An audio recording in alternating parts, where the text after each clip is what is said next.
Welcome my dear student. अभी आप देख रहे हैं mathematics channel Rajendra concept of mathematics, जहां मिलते हैं आपको हायर मैथमेटिक्स रिलेटेड अनेक टाइप का video.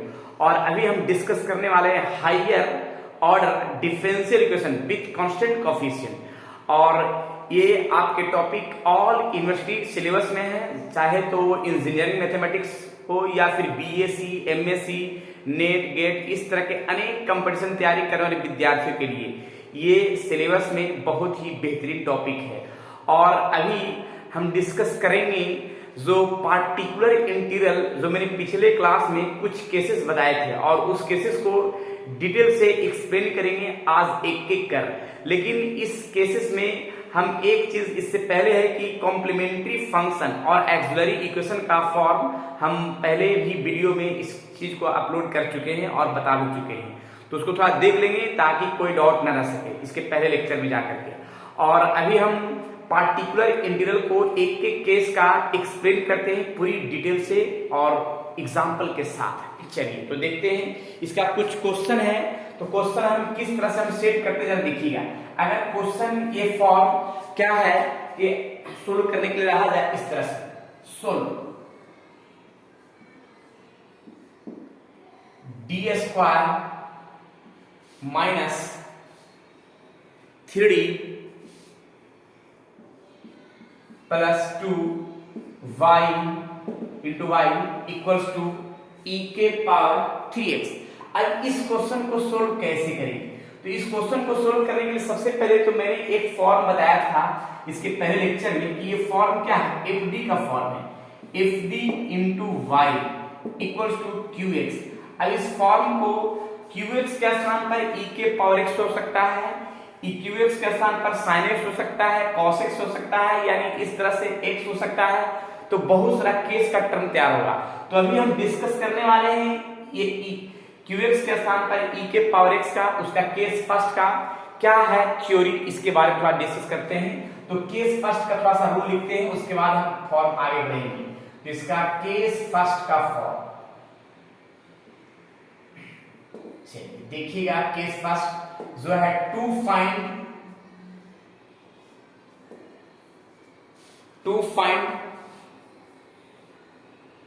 The particular integral,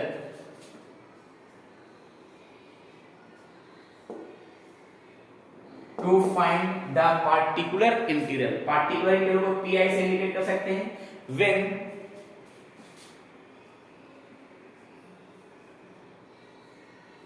qx equals to e के power ax, q equals to e के power x, where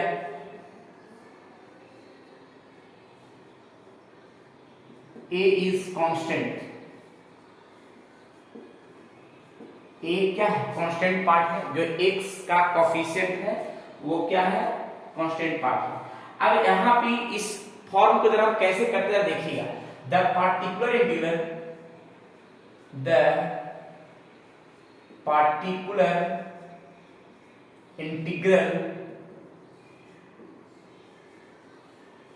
the particular integral of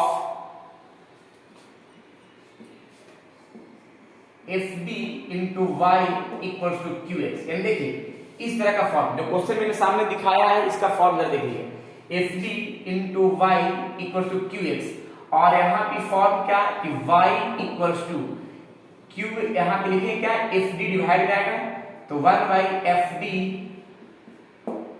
into qx, 1 by fd into qx। लेकिन इसमें हम एक form तो हम सेट कर सकते हैं कि जो यहाँ पे qx का फॉर्म है 1 by fd और qx का फॉर्म क्या ले सकते हैं, e के पावर ax का फॉर्म, राइट। अब यहाँ पे कुछ रूल है। अब इसका रूल क्या है जरा सुनिएगा अच्छा से पूरी तरीका से। तो यहाँ रूल, वर्किंग रूल क्या है? वर्किंग रूल, अगर एक्सपोनेंशियल फंक्शन का टर्म रहे तो उसका पार्टिकुलर इंटीग्रल निकालने के लिए जो x का कोफिशिएंट है वो d के स्थान पर रिप्लेस किया जाएगा।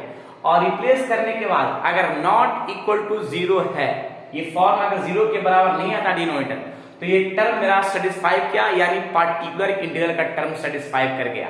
तो इसका हम लिख सकते हैं रिप्लेस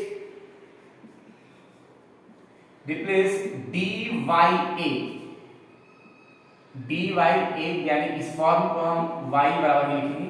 अब यहाँ पे पार्टिकुलर इंटीग्रल इक्वल टू लिख सकते हैं 1/f, और यहाँ f तो f है और d के स्थान पर रिप्लेस क्या करना है a, और जब रिप्लेस किया गया और अगर इस फॉर्म का a पार्ट अर्थात denominator part not equal to 0 हो, यानी डिनोमिनेटर कह सकते क्या fa जो 0 के बराबर नहीं आएगा, तभी मेरा ये पार्टिकुलर इंटीग्रल होगा। अर्थात अगर 0 के बराबर आ जाएगा तो हम इसमें एक काम क्या करेंगे कि इस फंक्शन को नोमिनेटर पार्ट में अगर 0 आएगा, डिनोमिनेटर पार्ट अगर 0 आएगा तो उसके लिए रूल क्या है कि नोमिनेटर पार्ट में x से मल्टीप्लाई करेंगे और डिनोमिनेटर को डिफरेंशिएट करेंगे।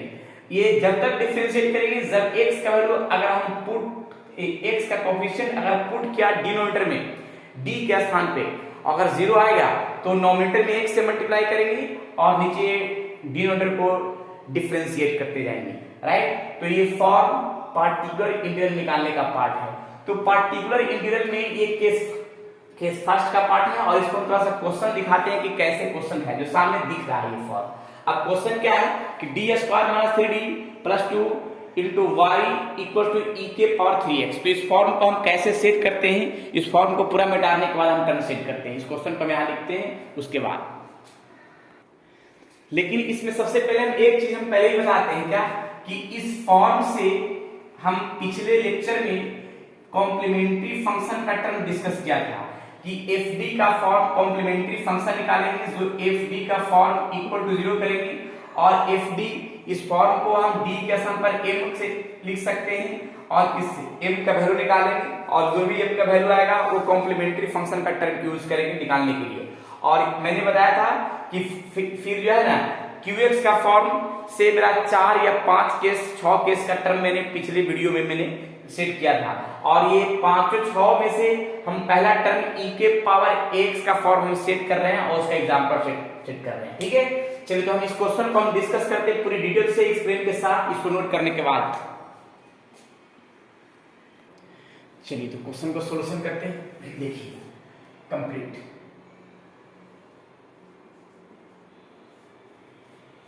d² - 3d + 2 * y = e के power 3x। Given equation is d² - 3d + 2 * y = e के पावर 3x। इस फॉर्म को इस थ्योरी पर हम सेट करने का कोशिश करते हैं। fd * y = qx, जिसमें इस फॉर्म को standard form fd * y = qx, तो fd का फॉर्म मेरा ये पूरा फॉर्म हो गया y और ये qx का फॉर्म हो गया। तो सबसे पहले इस फॉर्म को लिखें क्या, fd = d² - 3d + 2, और इस d को हम m के रूप में भी कन्वर्ट कर सकते हैं एक्सिलरी इक्वेशन निकालने के लिए। तो यहाँ पे हम क्या करेंगे कि जहां d है वहां m लिख सकते हैं या फिर न भी लिख सकते हैं, वो आपके यूनिवर्सिटी में जो है लेक्चरर जिस रूप में बताया उस रूप में आप बना सकते हैं, लेकिन हम d को m के रूप में कन्वर्ट कर दिया और इससे एक्सिलरी इक्वेशन का सॉल्यूशन करेंगे। एक्सिलरी इक्वेशन को हम ae से इंडिकेट कर सकते हैं, ae is right axillary equation, और यहाँ fm = 0, तो fm = 0, जिसमें से fm का इक्वेशन है m² - 3m + 2 = 0। इससे फैक्टर का टर्म हम करेंगे, और फैक्टर हम जिस तरह से आए उस तरह सोल्व कर सकते हैं। m² - 2m - m + 2 = 0। इससे m का फॉर्म निकालेंगे, m - 2 और -m - 2 = 0। m - 2 का फॉर्म हम देखते हैं, m - 2 कॉमन किया जाए, m - 2 * m - 1 = 0, then m equal to 1 and 2, right. तो m का वैल्यू आया। अब इसमें हम कॉम्प्लीमेंट्री फंक्शन का यूज करेंगे। कॉम्प्लीमेंट्री फंक्शन निकालने के लिए मैंने इस फॉर्म को याद करवाते हैं, c1 e के पावर जब रियल और डिफरेंट रूट हो तो कॉम्प्लीमेंट्री फंक्शन का टर्म मैंने बताया, जब रियल और सेम रूट हो, जब इमेजिनरी और डिफरेंट रूट, जब इमेजिनरी और सेम। इस तरह से मैंने 4 फॉर्म मैंने कॉम्प्लीमेंट्री फंक्शन का बताया था। अगर वो नहीं जानते हैं तो पिछले लेक्चर में इसका वीडियो अपलोड कर दिया है, कॉम्प्लीमेंट्री फंक्शन से रिलेटेड पूरा फॉर्म देख लेंगे ताकि कोई डाउट ना रह सके। तो देखते हैं कॉम्प्लीमेंट्री फंक्शन का। तो इसको यहाँ c1 e के power m1x plus c2 e के पावर m2x, राइट। तो m1 और ये m2, तो कॉम्प्लीमेंट्री फंक्शन के लिए हम लिख सकते हैं c1 e के पावर m1 को x मैंने मान लिया, m1 को 1 मान लिया m1, और c2 e के पावर m2 को 2, यहाँ पे 2x। तो ये कॉम्प्लीमेंट्री फंक्शन का फॉर्म हो गया।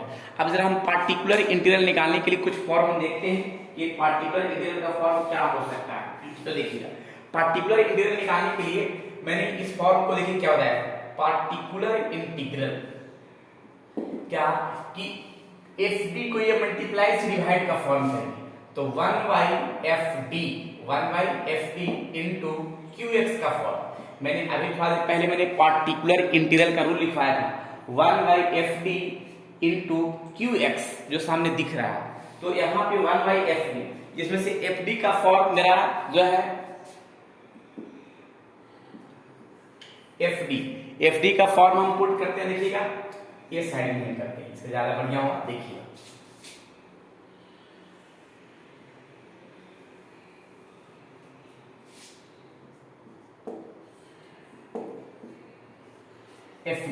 fd मेरा कितना है, fd मेरा 3 स्क्वायर माइनस 3d प्लस 2, फिर d स्क्वायर माइनस 3d और ये प्लस 2, और qx का फॉर्म e के power 3x,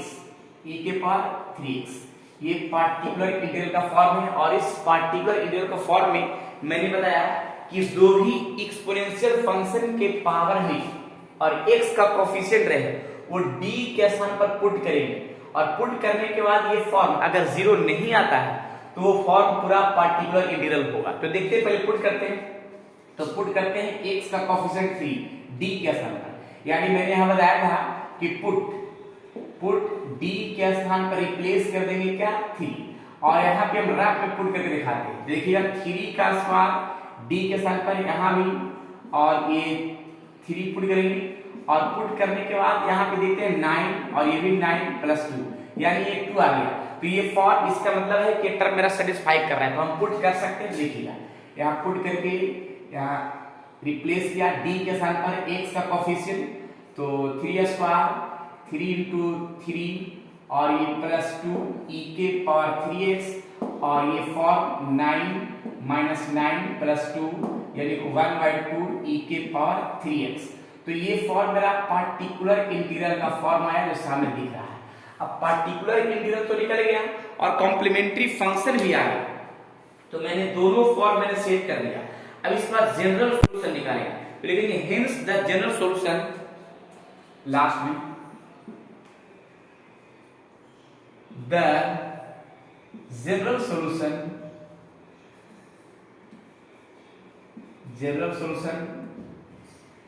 of the differential equation, hence the general solution of the differential for the differential equation, for the given differential equation, for the given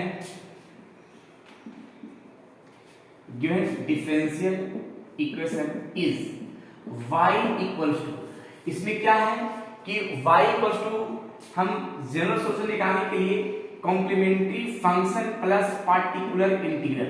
तो complementary function मेरा क्या है, complementary function जो सामने मैंने निकाला है, ठीक है।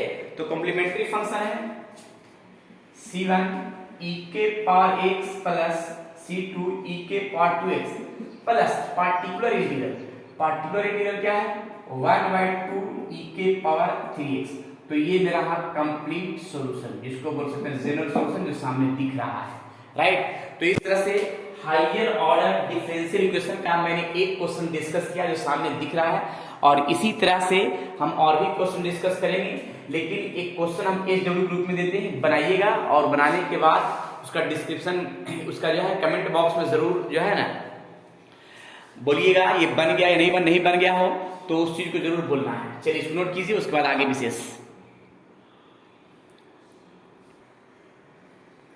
चलिए नोट होने के बाद एक चीज तो हमेशा ध्यान में रखना है, ध्यान में ये रखना है क्या कि जब भी हायर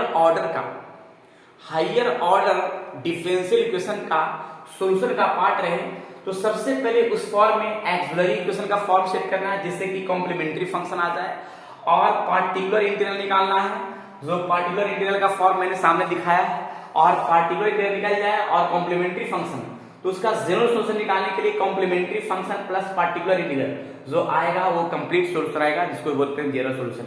और भी क्वेश्चन दिखाते हैं, चलिए नोट कीजिए। चलिए मैंने दो क्वेश्चन जो है एचडब्ल्यू ग्रुप में है, ये दोनों क्वेश्चन बनाना है, नहीं बनेगा कमेंट बॉक्स में जरूर बताना है ताकि उसका हम नेक्स्ट वीडियो बना सके, और पुनः फिर जो है ना इसका हम नेक्स्ट लेक्चर में इसका सॉल्यूशन भी बता देंगे, राइट, अगर नहीं बनेगा तो। चलिए ठीक है, तो आज इतना ही, बाकी विशेष नेक्स्ट क्लास में, नेक्स्ट वीडियो में इसका और भी क्वेश्चन हम डिस्कस करेंगे। चलिए जब तक के लिए आप लोग खुश रहिए, स्वस्थ रहिए और मस्त रहिए, पढ़ते रहिए higher order differential equation with constant coefficient, complementary function and particular integral equals to general solution, right.